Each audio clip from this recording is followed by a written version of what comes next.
Hello, everyone. Welcome back to my worst nightmare. It is Fanfic Friday. Once again, time to rake my soul over the coals of mistakes from my past. Hello, Lobsoul, Townshend, welcome. Daniel, Diana, hello. We are continuing the Silent Hill series that I wrote in high school, which is... If you missed previous episodes or don't know what Fanfic Friday is, it's a series where I read aloud fanfics that I have written and put goofy images to them, and we just kind of have a good laugh about the shames of my my childhood and my past. This series in particular is a sequel. Let's pull that up. There we go. A sequel to Silent Hill 4. The first one was actually like I rewrote the game and made it gay. The second one was like a development of Henry's past but make it gay. And now we're going into the wild unknown, and God, it gets trying. It's a lot. It is a romance between Walter and Henry because I was a little gay weirdo trying to figure it all out, and I loved monsters. I loved, violence and gore were my favorites, so put the two together, and what do you get? You get this. Hello, Bad Wrong Fun. Henry, Romulo, welcome. Time to gay, that is correct. Ooh, this one tried me. This one, ugh. There are moments in this one that literally make me cringe, but let's stop putting it off. Oh. So, last time, Henry woke up and he was in the apartments again and he was himself and he was fine, and Walter had woken him up from his memories in the past or what have you. So basically everybody's still around and they're all ghosts living together like it was Friends but with murder victims. Alright, this part is in italics, trying to, indicate that it's a dream. I wish this was a dream right now, but anyway. Every step he took squelched and squished on the floor as Henry Townshend barreled across blood-covered tile, running for his life. He'd left Eileen back at the elevator with his gun to protect her. Now he was the one in need. A deep, twisted laugh echoed all around, and Henry's heartbeat spiked. Breathing erratically, the man forced himself to keep running, ever onward. A gunshot rang through the area, and Henry gasped, but it didn't hit him. Run, keep going. There it was, a hole, his salvation. The man felt his fingers tremble as relief soared through him. But as suddenly as it came, it was ripped from him. A hand descended on Henry's neck, stopping his movements. As he was lifted into the air, hot breath brushed against his ear as Henry grasped at the hand and helplessly kicked his feet. Oh no, there's 3 errors already.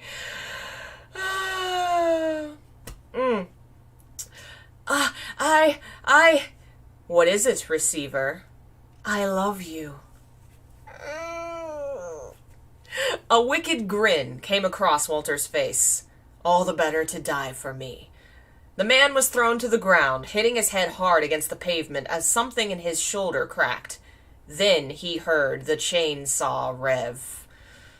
Ooh, well, that's a fun dream. Don't you love that? So, multiple errors. A hand descended on Henry's neck, stopping his moments. His moments, not his movements. But I guess, inevitably, his moments would also have stopped if his life had ended. And I also said that he helplessly kicked your feet. Not his feet. He's kicking your feet. Clearly, I just wrote this, all in a blast and didn't even reread it. Oh, man.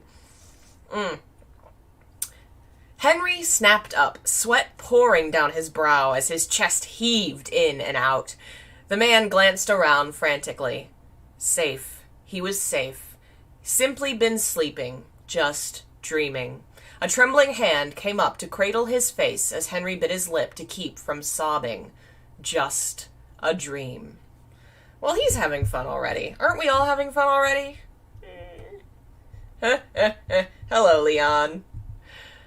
Oh, God. What could one call life that continued after death? Henry supposed the religious would say everlasting life, eternal life.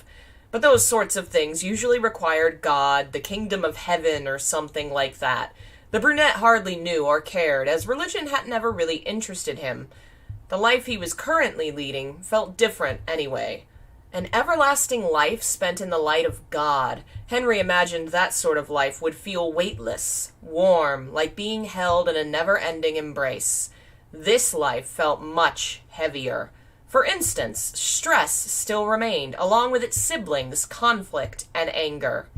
There is no way in hell I'm sharing this place with that fucking bastard, Richard Braintree shouted viciously, spittle flying across the room. Henry was very glad it hadn't hit his face, or he might not have been able to keep from punching him. Richard. Eileen, as usual, tried to play mediator, but Richard ripped his arm from her comforting grip. The insane fuck killed us all, electrocuted me, beat her to death. Gesturing madly around the room, Richard turned as a deeper and deeper red as Henry clutched his shaking fists. You really have to bring all that up, don't you? Cynthia sneered from across the room, sitting with little Walter on her lap. He looked terribly frightened, eyes wide and transfixed on Richard's enraged form. Richard. Richard.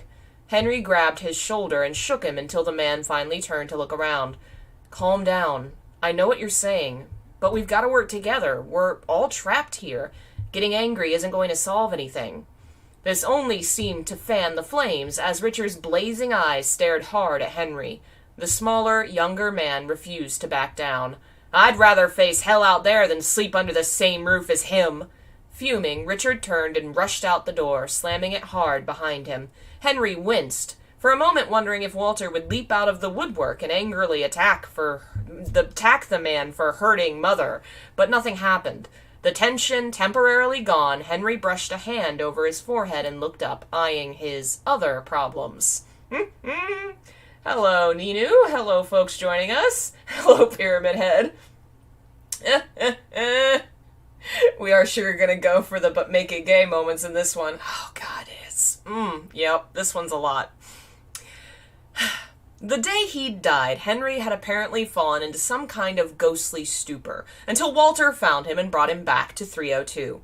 After that, Eileen had woken up. There was a tearful reunion, and then the new arrivals began showing up. All the different worlds of Walter's memories still existed and were just as monster-infested as ever, making the only real safe place room 302. Most of the ghosts, now free of Walter's control, quickly made their way to Henry's apartment, and the man was beginning to see a big problem. Space. First came Cynthia, who'd wandered from the subway and immediately threw her arms around Henry's shoulders, screaming through the tears about the man and her strange dream and never having given him his treat. Blushing, he brought her into the apartment. Next had been the college student. Hi, Henry muttered. Jasper waved a little, his skin still kind of cracked and burnt, but quickly moved from paying attention to Henry to marveling at the room. This is it. The real deal. The man looked as happy as if he'd found a warehouse full of chocolate milk. The owner stepped aside and let the occult junkie have his fun. Hello, Jane. I want to see the reaction of all the other ghosts at Henry smooching the dude who killed them all. Yeah! I actually deal a little bit with that, but clearly I didn't really give that much of a shit. Joseph had shown up one day too, but he left soon after. The man only stopped for a brief moment to speak to Henry. Now that he was down off the ceiling with a true human appearance, the old writer looked very tired and humbled. Henry, the man murmured, putting a hand on his shoulder, I wanted to thank you. What you did was kind and very difficult. In your place, I would likely have killed him and been done with it. You're a good man. Then he smiled, his hand slipping away, and Joseph turned to walk down the blood-red, screeching hall. The pet shop owner, Steve Garland, Eric Walsh, the man murdered on his birthday, Peter Walls, the druggie beaten to death, Sharon Blake, who'd lost her family, then her life to the cult. They all came some time after, not to mention Richard, who left as soon as he arrived, once he found out Walter Sullivan was also in the apartment as well. Where else would he be? Henry thought, arms in his pockets. After all he did, of course this is where he'd be. Room 302 had great power, and so did Walter, and some combination of the two made it possible for Walter to create a door at the end of the hall, which connected to the old storage room. This was usually where he stayed during the day, while the others were up and about. Henry knew Walter didn't like having these people, some he considered far below him, taking residence with his mother. In fact, Henry was shocked he hadn't refused to let them stay, or at least said something about it. Henry decided not to ask, counting his blessings. Eileen, Cynthia, Sharon, and little Walter had the bedroom, while the men, minus Henry and Walter, were camped out on the floor around the bookshelf and TV. Eric had the couch, Steve the love seat, Jasper the floor, and Henry, he had the bathtub. That's gotta be killer on your back. Walter, meanwhile, hardly left his room. It was an uncomfortable situation all around, especially with all the tension. Duh. No one wanted to walk up and knock on Walter's door, not even Eileen or Henry, because it was always best to leave sleeping dogs lying. But most of the denizens of the room felt it very uncomfortable and even cruel to have to spend eternity with the man who murdered them. Henry understood, but he would never ask the struggling, dead man to leave the apartment, his mother. "It's my place. Dead or not, my name's on the lease," Henry had told them all one night. "If you don't want to stay, you're free to go." They had stayed. During the day, the group would sometimes wander in the worlds. They'd found many locations were much safer during daylight, but the danger came at night when the world shifted. On one such night, Henry Townshend was standing in the kitchen watching the last few stumble in before Eileen went to shut the door. "You know, I'd sort of expected more people," the woman admitted as she shut and locked it. 21 people died, but there are only about 10 here." Henry nodded. The woman turned and crossed her arms. "I know that guy Andrew has to be around, the one we fought in the prison. Don't you think there would be more ghosts out there?" Taking a sip of the mug of tea in his hands, Henry muttered, "There's Richard." "Yeah, but..." The woman sighed and threw her arms up, approaching the counter. "I don't know, I just feel like something's missing." Henry was staring at the door. "Henry?" The cup was hastily set on the counter as Henry walked around his friend and approached his chest. Jasper scooted out of the way as he knelt, opening it to reveal his remaining weapons. "What are you doing?" Eileen was over his shoulder as he removed his gun and some ammunition. "Richard's out there," Henry said quietly, standing. "The idiot's out there without a weapon." "You're really going out there now? It'll be dark soon." The woman followed him to the door. "You're still injured, Henry. You shouldn't do this now." Still, he turned the doorknob, opened the door, and then smiled at her. Then he was gone. First mention of him being injured, I guess. I think, I don't know, I guess he still has the injuries from when he fought with Walter, but that wasn't mentioned at all until this specific moment, so I don't know, just... In retrospect, Henry had a feeling he should have listened to Eileen. His wounds, which were numerous and mostly centered around bullet holes in his arms and shoulders, made it very difficult to fight efficiently. Not to mention he had no real idea where Richard was supposed to be. The man was wandering the apartment world, racing from enemies, shouting for Richard, which in turn drew more enemies. Damn. Henry raced into the elevator, relieved to hear the door slam shut behind him. The little buttons remained untouched as Henry slid to the ground and groaned. How many hours till daylight? You are. We. Blinking, the tired man sat up. What are you? Were those voices? Slowly and quietly, Henry scooted towards the ladder at the back of the elevator, leaning so his head was by the opening. What do you think I am?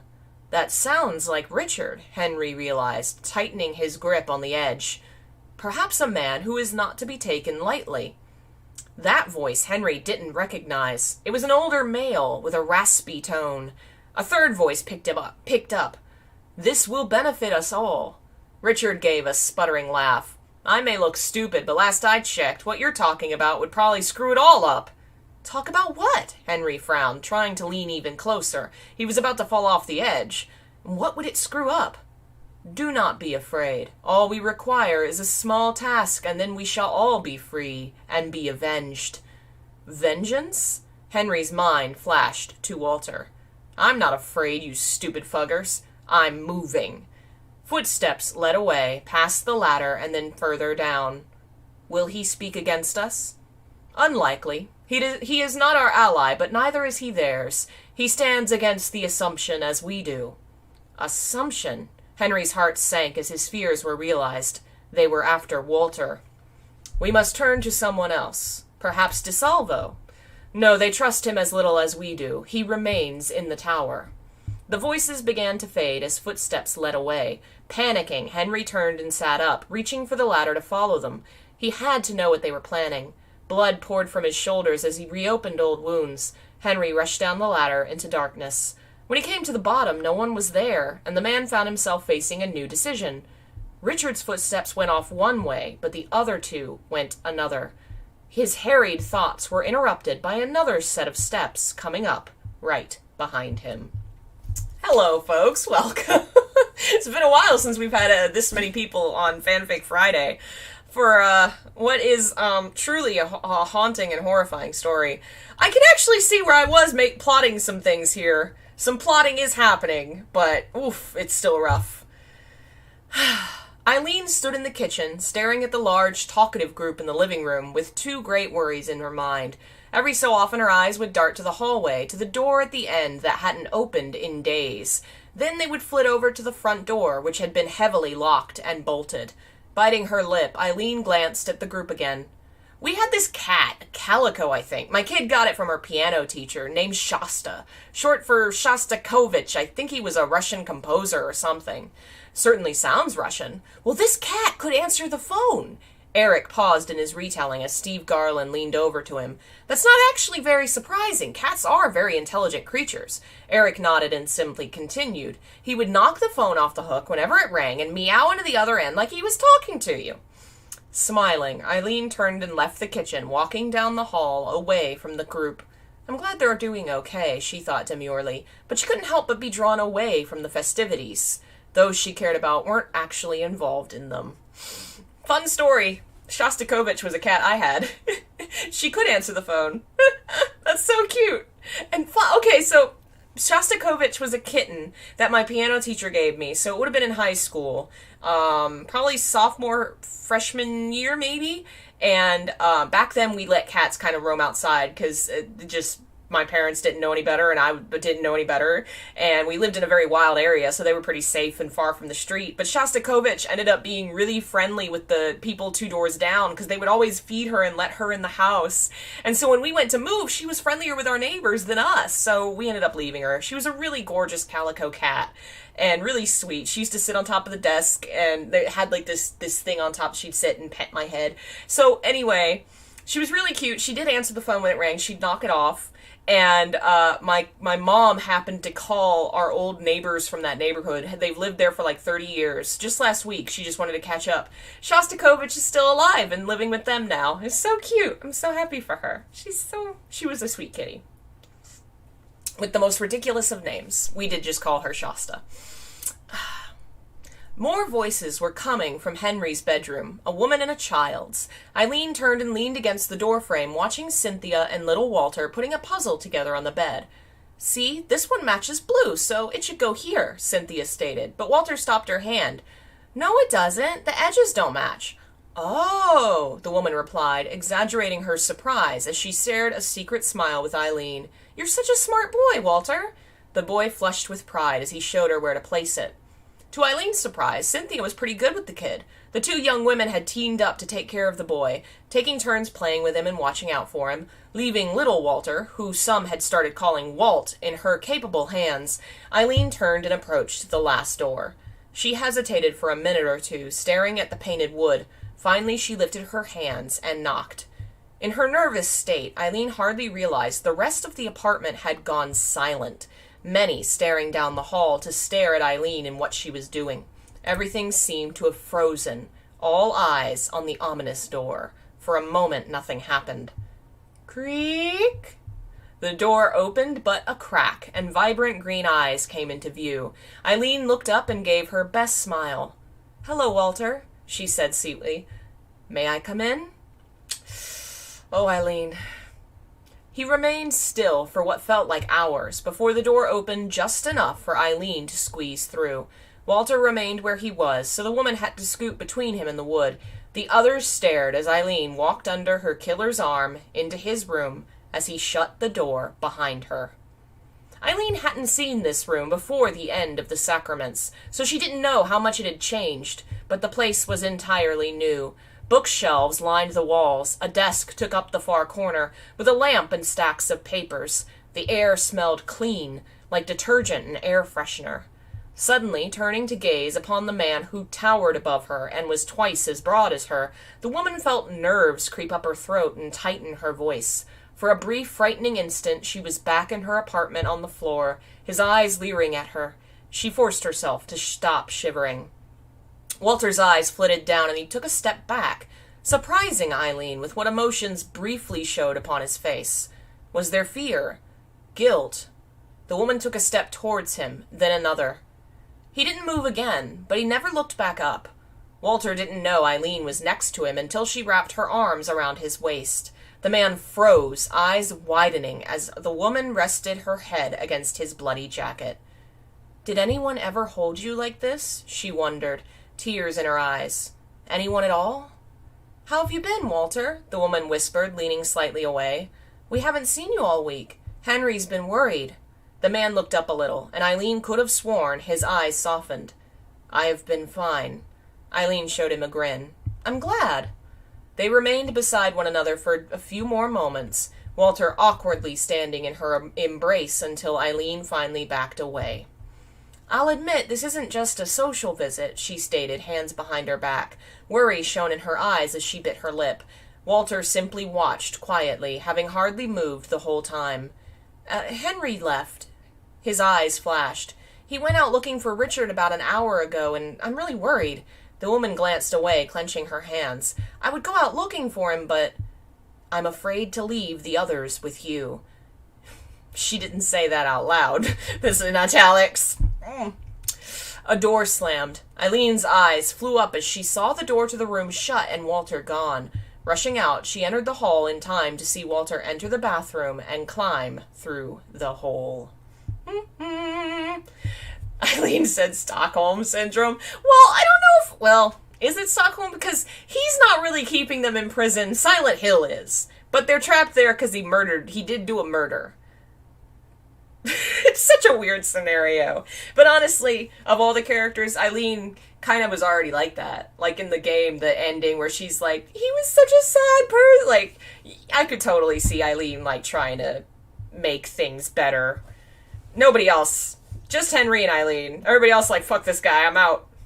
Fuck this shit, I'm out. Hello, folks joining us. Welcome. Alright. Footsteps approached Henry from behind. With a grimace, the man clutched his gun tighter, then spun on his heel, fully prepared to shoot whatever monstrosity was stalking him. Instead, the sight shocked him so his gun clattered to the floor. Walter? He left his room? He hasn't been out at all. The man sauntered forward, eyes burning like molten... Oh, God! Eyes burning like molten suns. Oh, I don't know why that line hurts me so bad. It's just so... Ugh. Henry almost felt alive again, like when he was running for his life, being hunted. Oh, Henry, you've got a thing. Yes, this is after the sacraments. This is after all the events of the game. It's technically after the bad ending, except Henry changed it so that they all got freed from the spell. It explains, the next story kind of explains more about how Henry changed what happened to Walter. It's kind of a spoiler, but like, this Walter is not the same Walter. Anyway. What are you doing, Henry? He caught the stumble and was surprised Walter hadn't referred to him by that other title. He almost called him Receiver. Richard, he muttered, he's still out here. The man tried to kneel to get his gun, but his body protested and a sharp cry escaped his throat. A hand took his gun before he could. Walter stood and held it out to him. Henry nodded, throat drying. He looked up towards the path the two strangers had taken. These men, he began quietly. Henry turned to Walter. They were talking about you. I think they're trying to get to you. The man turned to go that way, but a hand on his arm stopped him. Surprised, Henry turned around. You're wounded, Henry. Using his arm, Walter pulled him back to face him again. The man frowned. You've reopened them. Sure enough, Henry realized, blood was pouring down his front again. A raspy gasp left his throat as the skin began to burn. But what about... Walter shook his head, putting his other hand on Henry's other arm and pulling him back toward the ladder. Henry shook his head. Richard's still here. A sharp look made Henry's voice fall silent. Walter pulled him to the ladder, looked at it, and frowned. Then he turned to the wall. Letting go of Henry, he approached the dingy surface and placed both hands on it, eyes closed. The photographer watched in awe as the stone began to melt away under his hands, peeling like paint, until a dark and vacuous space appeared. A hole. Walter turned and extended a hand, beckoning Henry. The brunette frowned, but he knew when he was beat, so he took the hand and let himself be led into the hole. This Walter is nicer and gayer. Yeah, it is. There's a whole reason for it that I'm kind of building to, but also, I don't know, I think I can see where I was trying to, like, not make him too immediately nice, but also just any Walter that's not murdering is immediately nicer, so you kind of already passed that gate, already did that. Oh god, this part. Returning home found Henry being verbally abused by at least 2 overly protective women and a fearful young boy. "Henry, you idiot, what were you doing?" Cynthia shouted. "You want to get even worse, is that it? If that's what you want, I can hit you, I'll hit you right here." "I know you were worried, but dying won't help Richard," Eileen added, and it took all of Henry's self-control to keep from mentioning that they were all already dead anyway. "Are you okay?" little Walter asked, holding on to his jeans as he trailed behind them. It had been a long time since anyone had fussed over him, and in a strange way it warmed his heart, so the man let himself be pulled by the women to his bedroom, little Walter following. As he laid down and they changed his bandages, Cynthia smirked suggestively. "You really are quite good-looking, you know." She crossed her arms and grinned at Eileen while Henry flushed. "He's cute, but he's a lost cause, I'm afraid." Cynthia blinked, hand on her hip. "No one's a lost cause, darling." When Eileen chuckled, Henry knew he was doomed. "Oh, no."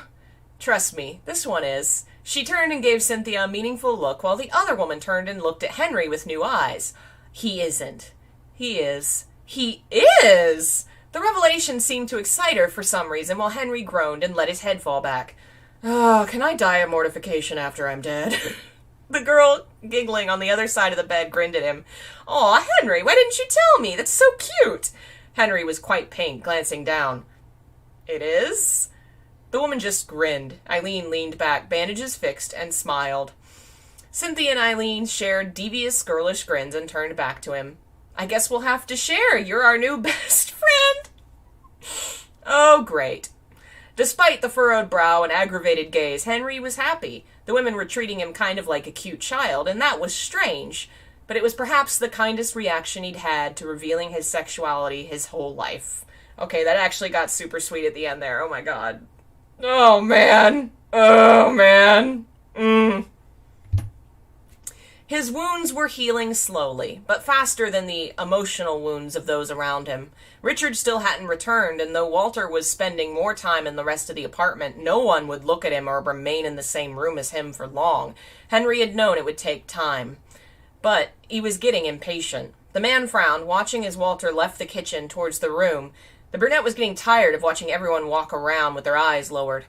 It surprised him greatly how aware Walter seemed to be of how uncomfortable he made the others, and how he seemed to try and keep away from them, so he wouldn't hurt them with his presence.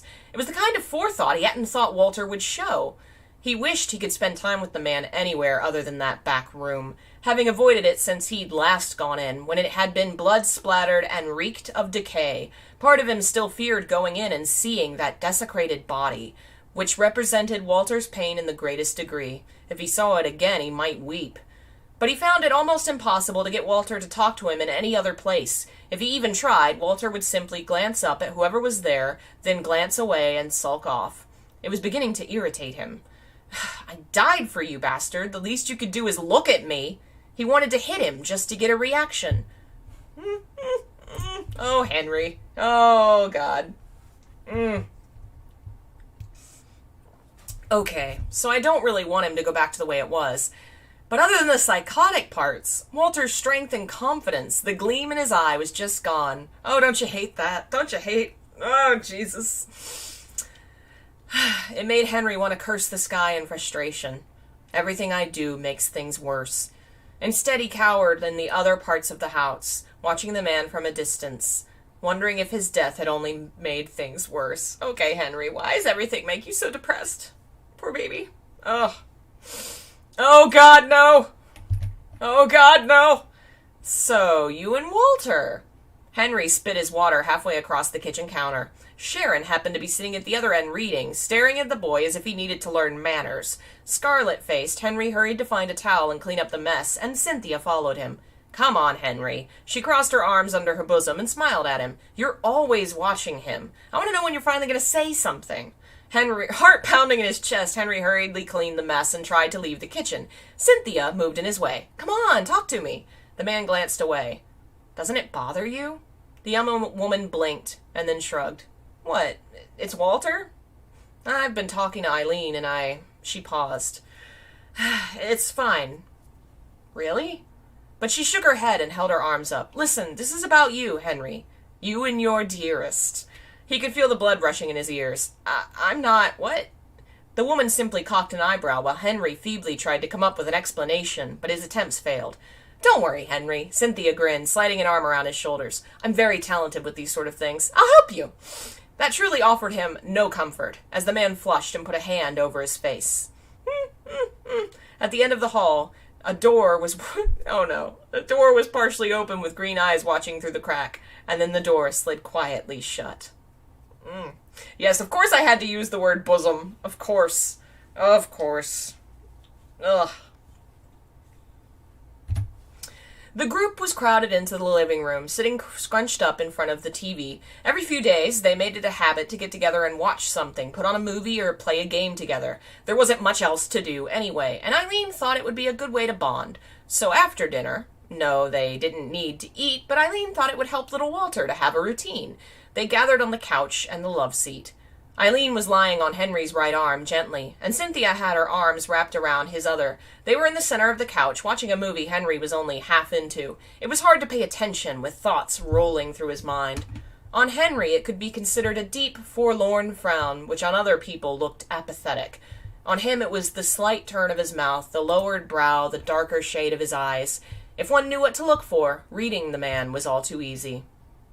Had he changed anything? The ghosts were still trapped in Walter's world, as much as at peace as Henry supposed they could be. Did I really help anything at all? Sighing, Henry closed his eyes. "You okay?" Cynthia whispered against his shirt sleeve. He nodded. "Maybe you should get some rest. You look tired." The brunette didn't reply, glancing over at Eileen. A smile graced his tired face. She was fast asleep. The sight of her, safe, comforted him a bit, so he turned back to the movie and tried to pay attention. It was about 10 minutes later, he started feeling her move and twitch a little bit. He paid attention, but she seemed fine, just dreaming. He glanced at her again when she started mumbling. Her face was contorted in a fearful grimace.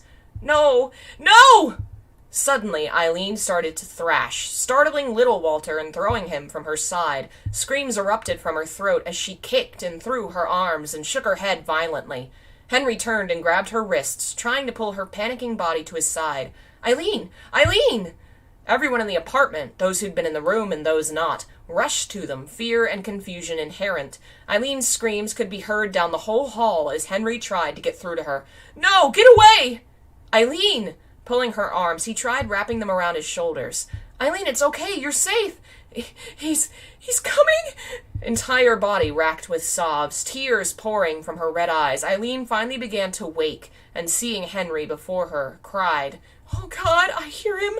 He's coming!" "No one's coming, Eileen. We're safe now. No one's there." He whispered repeatedly against her ear, arms wrapped around the petite woman as she sobbed. Friend fell against friend as the two enveloped one another in each other's arms.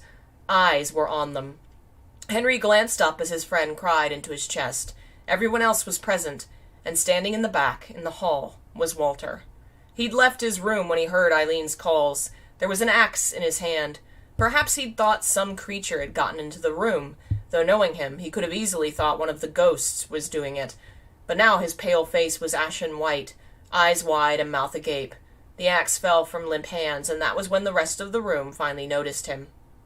They all stared, as Eileen continued sobbing so loud she was wailing. "Why can't you leave us alone?" Steve Garland whispered, eyes to the floor, fists clenched. "You already claimed our lives. Do you have to torment the dead?" Walter's face remained unchanged. Slowly he began stepping back, away from the group, back into the shadow of the hall. Henry tried to catch his eyes, tried to say something, anything, but he couldn't think of the words. Eileen's wails were still just as sharp as the door to Walter's room shut.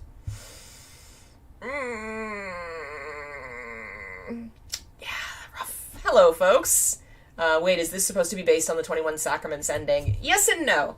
21 Sacraments happens in the sense that all 20 people die, including Eileen, though in a different way. And Henry, instead of letting Walter kill him, Henry kills himself, which, changes the spell. And long story short, it gets involved later, but, he set them free from the mind control. So they are no longer mind-controlled ghosts, and neither is Walter. Ooh, there's more plot there, but had this, like, theory that, like, love conquers all, and blah, blah, blah. But anyway, long story short, they're all ghosts in the apartment now. In the other world. This picture made me laugh so bad when I created it. It's so freaking... Lord. Is that the one we were on? Okay, yeah, that's the one we were on, right? Okay, there we go. That was the picture. Well, if it isn't the consequences of my own murders. Oh, God, I love it. Okay, I think we're on... Okay, yeah, we're getting to that one, so we'll go ahead. Henry couldn't sleep. Voices were echoing in his ears, voices that promised violence against Walter Sullivan. The photographer had spent most of his time during the day out in the worlds, searching for those two voices he'd heard. His searching was fruitless. He could never find them, or Richard, or anyone else. Disappointed and tired, he would return home to crowded rooms, with the one person he wanted to see closed off entirely. Walter hadn't left the room for days. Depressed and exhausted, Henry came home one night, turned down the hall to go straight to bed, and was stunned to see the door to Walter's room partially open. Voices were echoing out of it. Henry approached slowly, hearing the dull baritone of number 11 and the motherly voice of 20. Because, you know, we refer to people as numbers, apparently. Oh, good Lord. You can't hide forever, Eileen murmured, back against the far wall of Walter's room. Henry could barely see her, and then she disappeared as Walter's back blocked his view. I'm not hiding. You are. Admit that, at least, the woman sighed. I know this is difficult for all of us, but it's not going to get better for us if we don't try. Oh, good Lord, Eileen! It's getting better for some, the man spat suddenly. Anger seemed laced into his words. He moved and Eileen's concerned face came into view. What do you mean? A chair creaked as Walter sat. Nothing. They remained quiet for a moment. You can't hide from him forever. A snort. What, the fool? I don't hide from him. Who was the fool, Henry wondered, and why would Walter hide from anyone? He's not a fool. Eileen crossed her arm, standing away from the wall to approach Walter. He is. Foolish, naive, and weak. Walter insisted. Who were they talking about? He spends day after day removed from everyone, speaking only to you and that other woman, Cynthia. And you expect me, what? Befriend him? A cold, bitter rock slid down Henry's throat into his stomach, dragging it down. They're talking about me. After everything. I'll have nothing to do with him. Walter spat suddenly. Henry had never heard him speak so much. He and Eileen must have gotten closer when I wasn't paying attention. I'll have nothing to do with anyone. Henry, no. Unable to take any more, Henry turned and entered the bathroom, quietly shutting the door behind him. Feet sliding out from under him, the man bit his lip as bitter tears flooded his cheeks. I should have known. I'm useless. When have I ever been loved by anyone? Why would I think anyone cared at all? When have I ever deserved it? A deeper darkness than he'd ever known swallowed Henry Townshend as he curled up on the floor, sobbing silently until he'd cried himself to sleep. Okay, that's very, very sad. That's very, very sad. But also, the realization just hit me that, like, 10 people live in an apartment with one bathroom. That's so horrible. At least they're ghosts, so I'm going to presume they don't need that. They don't need a bathroom. But damn, I can't live without a shower. I can't share my shower with 10 people. No. It's tub time. I'm gonna be in here a while, and you can't come in. Lord. Oh, man. Ugh. Henry had spent most of his time in the other worlds. Henry had begun spending most of his time in the other worlds. I can't freaking read. The wounds in his arms had ceased healing, but he mostly ignored them, the wounds in his heart burning much more fiercely. The man hardly ever went back to the apartment anymore, but for more supplies. Always he carried with him a gun and his camera. The camera he gave me, the man thought darkly, looking over the thing. If he squinted, he could see it as it once was, blood-drenched, gripped in a violent hand, falling down from the sky upon his vulnerable skin, upon his mother's. Throwing the painful memories away, Henry kept moving. He spent his time avoiding his thoughts by practicing his art, taking photos of everything, even the sickening monsters which stalked him. It was easy to remain far away and take images, shooting the beasts before they got close. He likely had hundreds of new photos from his wanderings. Night was descending, and Henry was looking for a place to sleep. He almost considered returning to the apartment. He wondered how they were, but he threw the thought away and steeled his heart. They're better off without me. So instead he headed towards the haunted apartment building, looking to find a room that was vaguely safe and somewhat clean. Dragging his weary feet, he was about to walk up the stairs when something echoed around him. Must begin soon. Time must. Pausing, Henry perked his ears. The same voices. He only hesitated for a brief instant before moving his foot from the stair and approaching the hall the voices came from.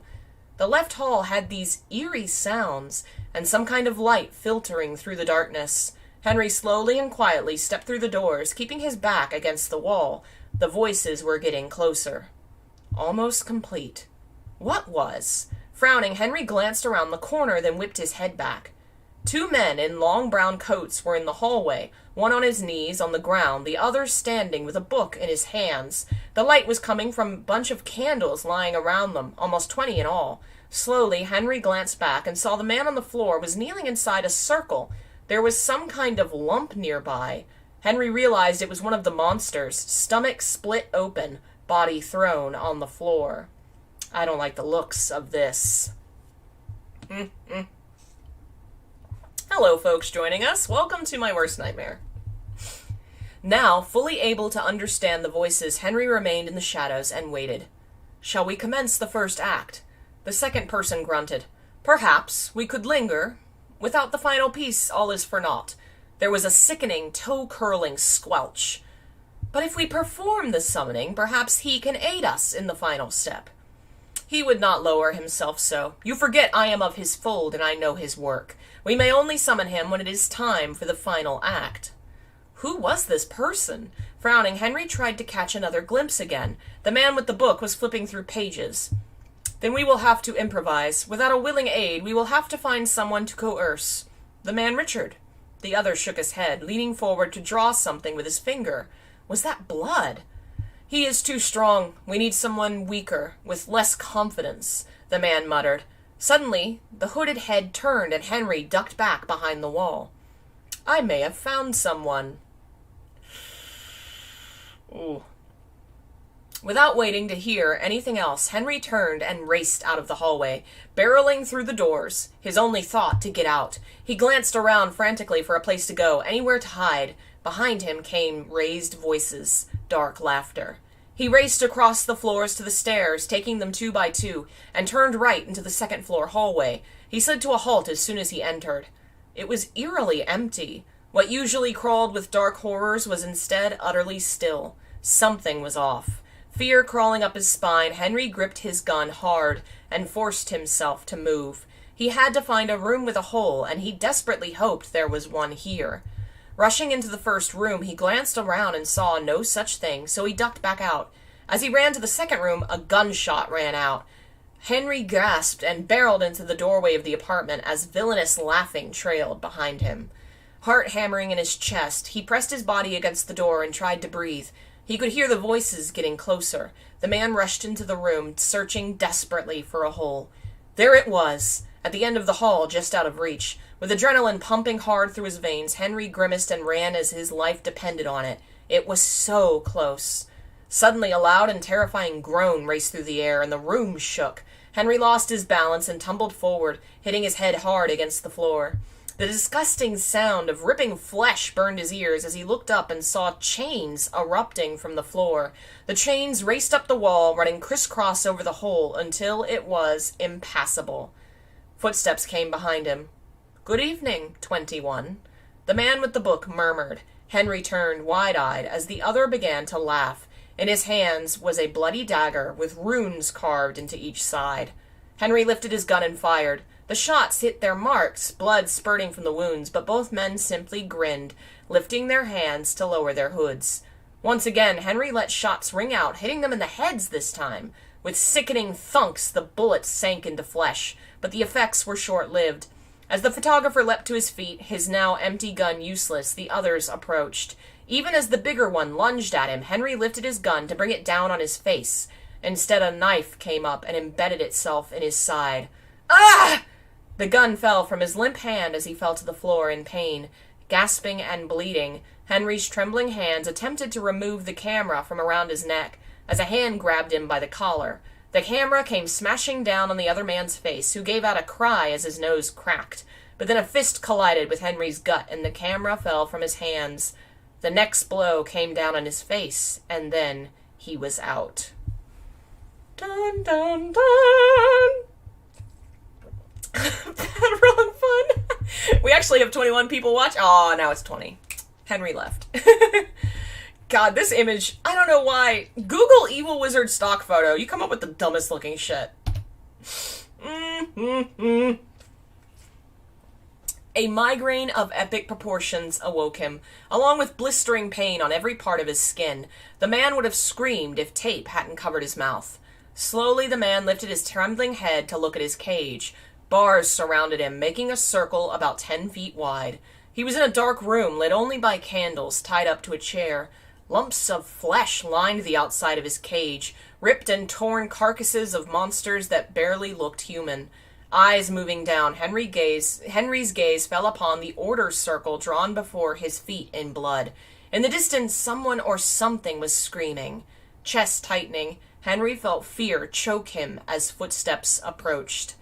"Welcome, Henry Townshend," Jimmy Stone began as he wiped his bloody dagger with a dingy rag. "To Silent Hill." Dun dun dun! How does this work when they're ghosts? Yeah, I kind of imagine it as being like Pyramid Head. Like, you can beat Pyramid Head, but you can't really kill him. He just gonna come back. So, like, you can injure them, but you can't kill them. They're dead. You know. But anyway, I think I go into it more later. Who knows if I do or not. Eileen raced to see Walter as soon as he left his room. "Have you seen Henry?" she asked worriedly, eyebrows furrowed. The man shook his head. Frowning, the woman crossed her arms and looked out the window, fear choking her heart. "It's been days since I last saw him. I'm worried." Walter's mouth twitched slightly, which Eileen knew was a sign of disgust. "Perhaps you'll find him with that woman." "Woman?" Eileen blinked. "You mean Cynthia? Cynthia's with Walter, the other one." At the mention of that, Walter's eyes flashed, and Eileen frowned. "Don't start with me. He's a kid, Walter. He's you. How can you be so judgmental?" "Everything I said was true. He is. I was naive, foolish, and weak. I gave in to darkness, and through me more darkness was born." He looked up at the sacraments in the room and frowned. Softened eyes gazed on him. "He's a kid, what you were never allowed to be. If you spend some time with him, you'll see he's a good little guy." Walter grunted before glancing back up at the woman. "Has Henry been disappearing often?" She nodded. "He hardly stays here anymore. I worry about him. Where's he been all this time?" As she wondered, she heard Walter step away towards the front door. She spun around. "When you find him, tell him to check in once in a while." Back to her, Walter missed Eileen's knowing smile. Those in the living room glared as he walked by. Walter ignored them, moving to put his hand on the doorknob when it suddenly opened. "Henry!" Eileen raced around the stunned blonde to wrap her arms around her friend. The man seemed stunned, hesitating a full minute before he put his arms around her. The woman leaned back, eyes perplexed. "Are you all right?" He nodded slowly, moving out of her embrace to step into the room. Walter's eyes narrowed, but he glanced at the group around them and gave a quiet grunt. His eyes went back to Henry and stayed on him, but he didn't move. There was hardly a shade of difference. But as Walter and Eileen shared a look, as Cynthia crossed her arms and frowned, the few who knew him sensed the oddity. Henry smiled briefly at his allies before turning his stiff frame to walk down the hall. He was halfway there when a voice called out. "Henry." The man paused and turned his head. Walter was watching him, eyes alight. The blonde approached him and a hand came onto his shoulder. "Come with me," the dark voice demanded. Henry's brow furrowed for a moment. He seemed frozen and ready to refuse, but the inside did not match the outside. "Walter! Walter, come on!" The mind of the man was frantic in a state of confusion and fear. "I don't know what they're making me do, but stop me before I do it." Though glad to see Walter sensed something was up, Henry couldn't help feeling revulsion in his gut. Stomach twisting, pulled along by the hand, Henry was led into the dark, foreboding storage room by Walter Sullivan. Bam!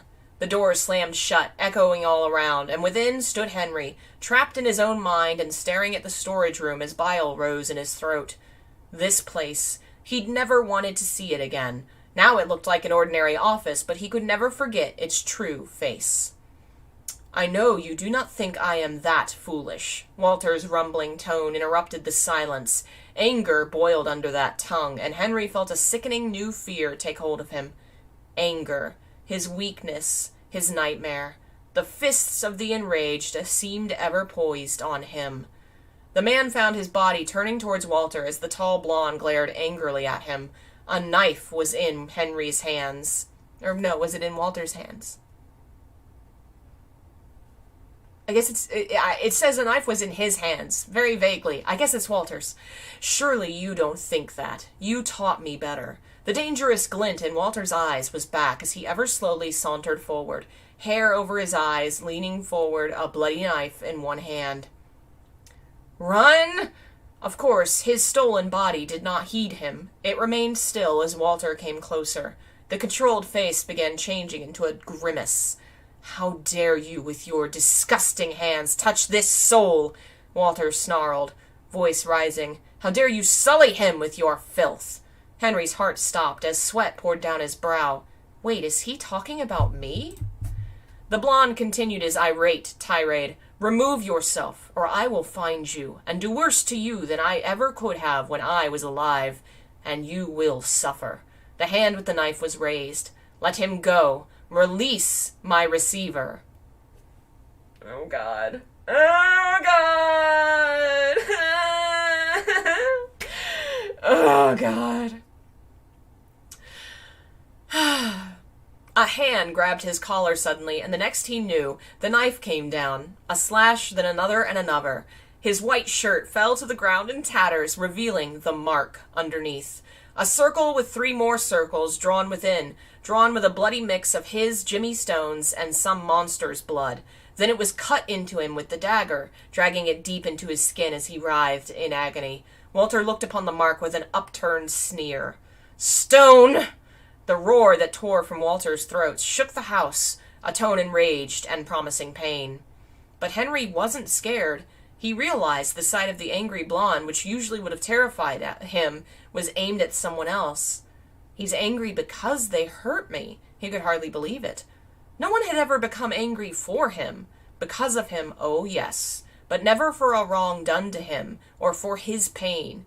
No one had ever become defensive for Henry, like Walter was now, clutching his shoulder tightly, eyes smoldering. His mother hadn't even become angry for him. Not once. Suddenly, Walter flipped the knife around so it was hilt first and slammed the hilt against his stomach. A choked cough escaped the brunette as pain erupted in his gut. Fire arose in his throat. Don't fight it, Walter ordered, steadying Henry with both hands on his shoulder. The man kept choking, gagging on this thing. Did they put something inside of me?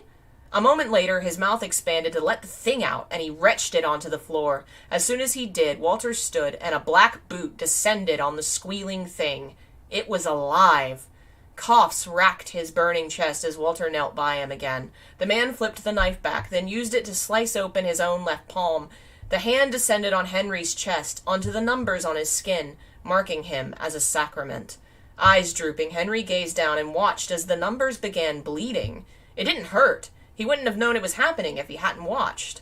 As Walter's blood mingled with his, falling over the circle drawn on his chest, the mark disappeared. The wound sealed up and went away completely, and the drawing faded. Outside the room, all the denizens of room 302 were gathered, chattering and shouting as they stood around the door. What do you want to bet he's killing him again? Peter Walls added helpfully in a low tone. He's already dead! Why would he? Cynthia retorted, trying to fight her way to the front. I bet he could kill us again. Jasper seemed excited at the thought. The assumption is the most powerful. Eileen stood by the door, a hand on little Walter's shoulder, as the boy stared, confused. He let Henry in the room, the boy muttered. Why won't he let me? This is weirdly sexual, the innuendo. That's not on accident.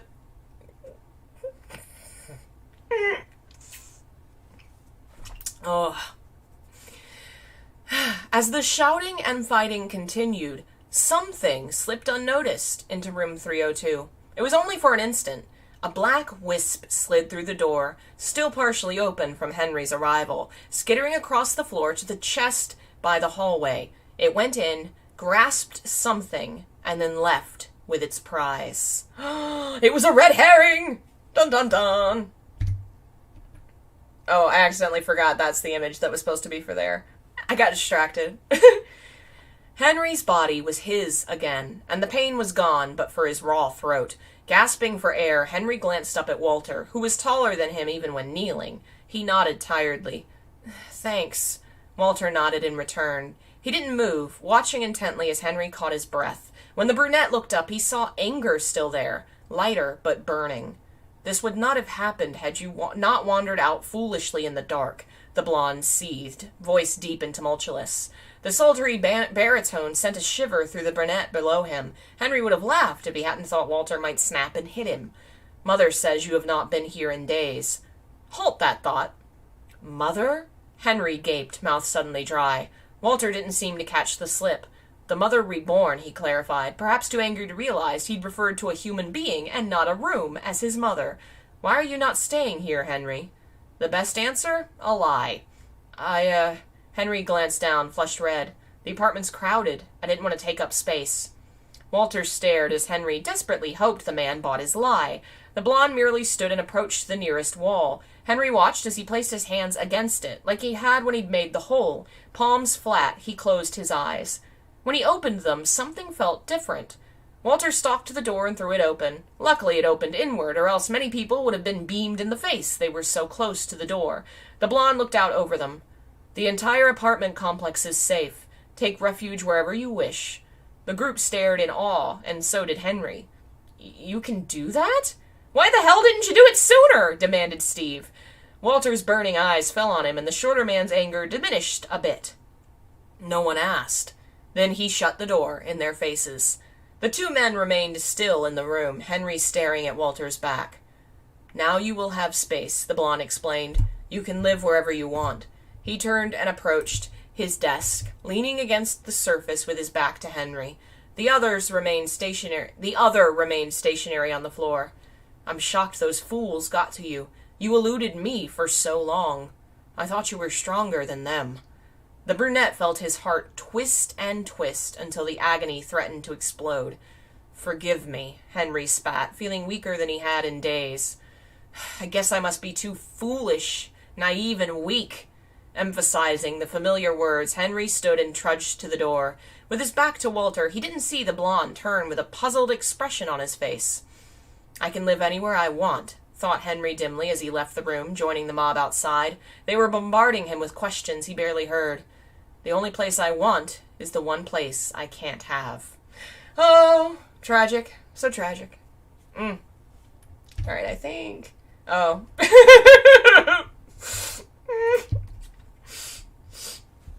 That might be the last image, I think. Alright. The family that had begun to grow in room 302 parted the next day. You sure you're not coming, Henry? Eileen was staring expectantly at him from near the door, holding young Walter's hands. Any one of us would be happy to go with you. Come on, kid. Eric waved for him to follow. Can I stay? Jasper whispered pleadingly, but his plea was ignored as Steve dragged him out the door. Henry smiled, then shook his head. I'll stay. Be careful, son, Sharon stated as she headed for the door, placing her hat on her head. I don't know what's going on in your head, but mind yourself. Then she followed Steve and Jasper out. Peter waved as he stepped away. Suddenly, arms were around Henry's waist. Give me a call if you're lonely, Henry. Cynthia winked. All the good... smirked into his back and winked. All the good it did, he just smiled and hugged her. Sure. The woman had gotten used to her charms being effective and embarrassing him, but frowned and shook her head. That was weird. I think she wanted to make fun of him and he didn't fall for it, I guess. Later, darling, she waved behind him, swaying her hips as she sauntered out the door. That left Eileen, young Walter, and Henry. The boy let go of his mother's hand and raced towards him suddenly, barreling into his legs. Shocked, Henry almost fell over, but managed to grab the counter. Please take care of him.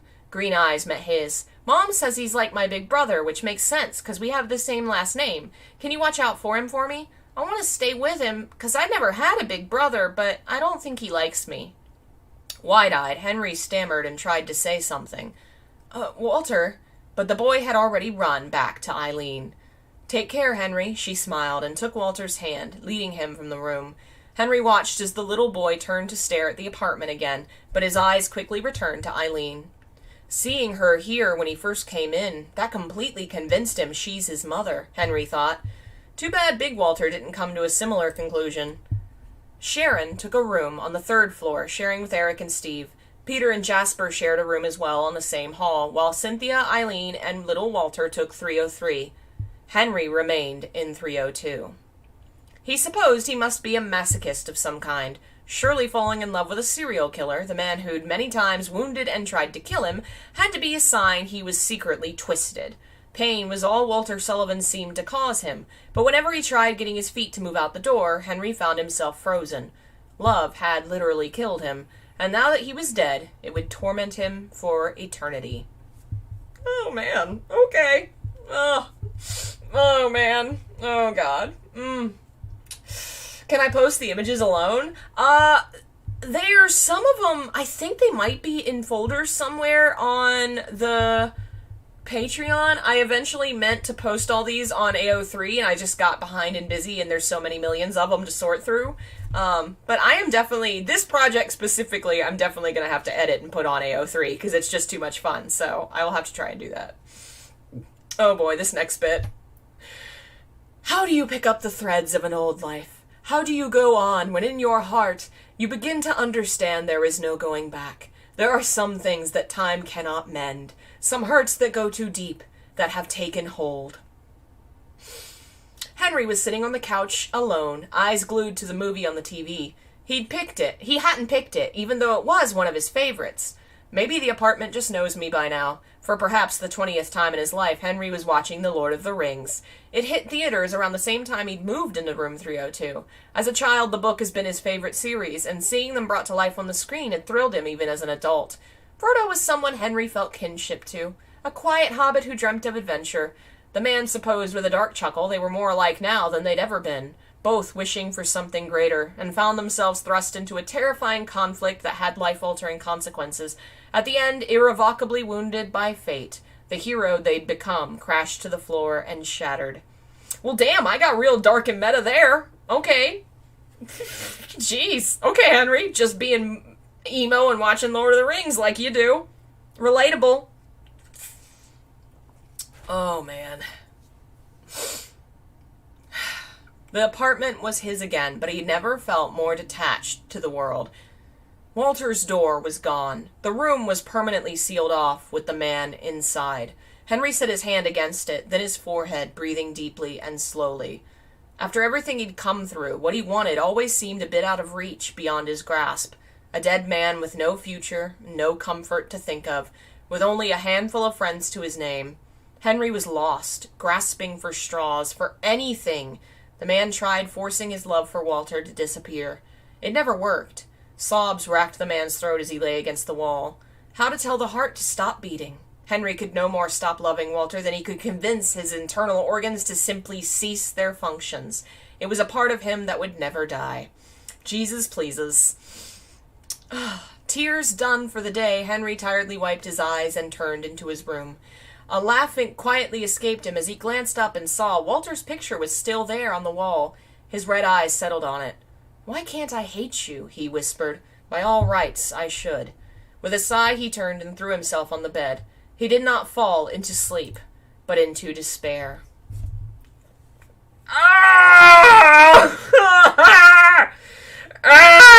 So bad! Jeez! God, I'm so emo at this point in my life, apparently. Jesus.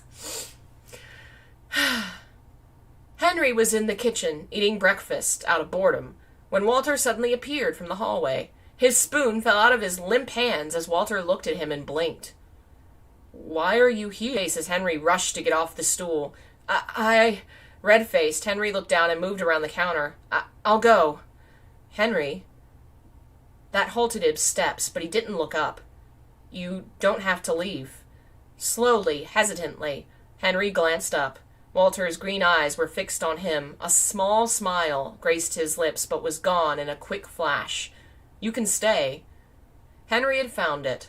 The straw he was grasping for. Hope. Wow, that one got real dark. Ooh. Oh, man, my little emo child self. And also incredibly horny in violent ways, because that's apparently what I was into, just being possessed by a monster and having my ghost demon boyfriend unpossess me with a magic and a knife.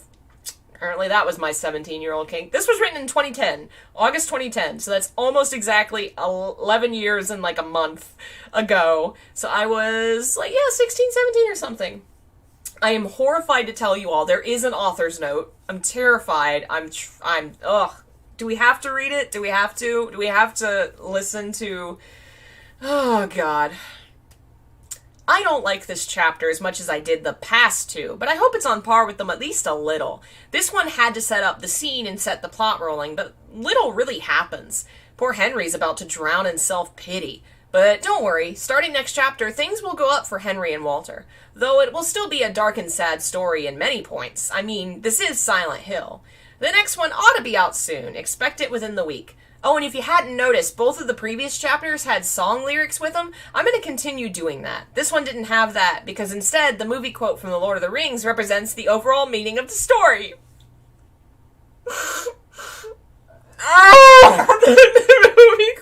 Instead, the movie quote from The Lord of the Rings represents the overall meaning of the story.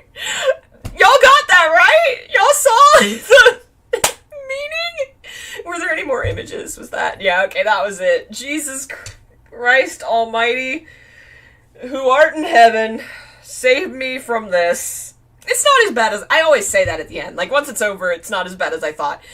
It's clear that I still don't know romance. I really don't. I like violence and gore and monsters, and I'm attracted to that shit. Like, it's just clear, it's like clear that the story is always better when I'm writing that and not when I'm trying to write, like, Henry being romantic or something, because, I mean, it's not even at all romantic. It's violent. It's clearly that's what I was into and what I wanted, I guess. I don't know. We could go all psychological if you want, but just, I liked violence and gore and horror, and I wanted to write it, but also with kissing. I wanted horror, but with kissing. And that's how you got this. There are, like, 7 more chapters, 7 more. And some of them have 2 chapters. Some of them are really, really long. So this will continue, unfortunately, tragically, sadly. Ugh, I'm glad you guys enjoy it for some reason. I'm glad that you get some kind of joy from the nightmare that is this.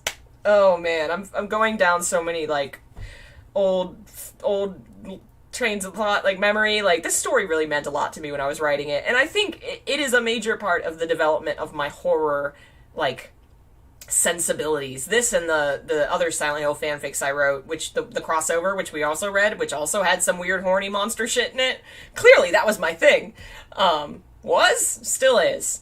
But yeah, that was fun and bad and horrible. We will continue this in like 2 weeks, probably. 2 weeks, so what's that Friday? Probably last Friday of this month, I think. My aunt and uncle are going to be visiting at some point, but I don't remember which weekend, so I'll still try and set aside time for this, so we'll see. I'll let y'all know if things get in the way, but we will continue it, unfortunately. I think I'm going to try and stream a game tomorrow. We'll see if I have the time, and then continue gaming and scheduling and all that jazz. These streams will all be moved to the second channel after like 24, 48 hours. That's just... I'm gonna keep them all over there because they have to do with non-gaming things, but I stream here because of behind-the-scenes reasons. It's just easier anyway. Thanks again to all of our members. If you like what I do and you want to support it, please consider becoming a member, buying my books, donating. It really does help a lot. We actually are 147 members, 3 away from 150. Y'all are amazing. I cannot believe you. You are fantastic, and I love you. Thank you so much. I'm thinking maybe a member bonus will be, like, for only members. When we get to it, there's going to be a chapter where Walter and Henry have sex. And I can't. I'm not... Nope. But maybe for members. But maybe that'll be just for members. And cannot read that aloud on the internet. I don't even know if I want to... Oh, man. I just remember that it was on the couch. That's all I remember. God, it's gonna be a nightmare to look back at. And I think it's in the next... Oh, no! Oh, no! Oh, no! Goodbye, everyone! Oh, no!